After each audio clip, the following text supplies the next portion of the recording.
इधर आर्थिक आधार पर आरक्षण को लेकर जगतगुरु रामभद्राचार्य के बयान पर सियासत गरमा गई है। बिहार के पूर्व डिप्टी सीएम तेजस्वी यादव ने जगतगुरु को देशद्रोही तक कह डाला।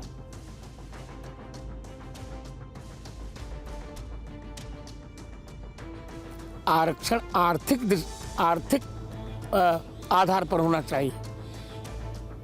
स्वयं जातिवाद करने को कौन फैला दिया?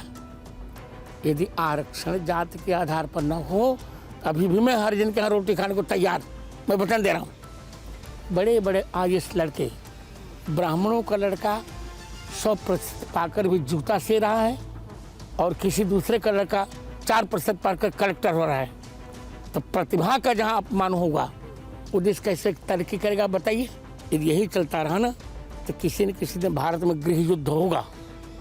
ये बोलने का मतलब तो यही साबित होता है कि ये संविधान विरोधी है। बाबा साहब के तो अम्बेडकर के लिखे हुए संविधान को नहीं मान रहे, तो हम तो इसको बहस भी नहीं मानेंगे। इस तरह जो ऐसे लोग अगर बयान दे रहे हैं वो देशद्रोही है।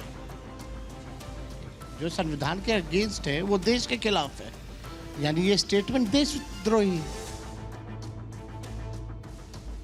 और वृंदावन के संत प्रेमानंद की संस्कृत ज्ञान पर जगतगुरु रामभद्राचार्य ने सवाल खड़े किए थे। इस पर शंकराचार्य स्वामी अविमुक्तेश्वरानंद ने क्या कहा है? उन्होंने कहा कि गाय के मुद्दे पर रामभद्राचार्य मुखर होकर बोले।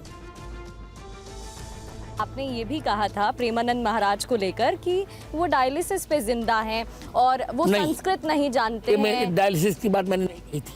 संस्कृत नहीं जानते हैं, ये आपने कहा था। तो अभी भी कह रहा हूँ, मैंने ये कहा था जैसे पिता पुत्र के लिए कहता है कि बेटे तुम्हें संस्कृत जानना चाहिए, उसी दृष्टि से मैंने उनको कहा था कि तुम्हें संस्कृत जानना चाहिए। व्याकरण पढ़ोगे तो स्व और स्व का अंतर समझ में आ जाएगा। स्व माने अपना और स्व माने कुत्ता,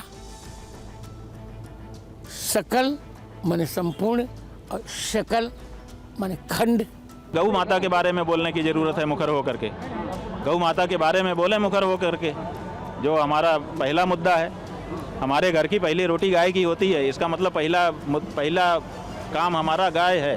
गाय के बारे में मुखर होकर जो बोले उसकी बात करो।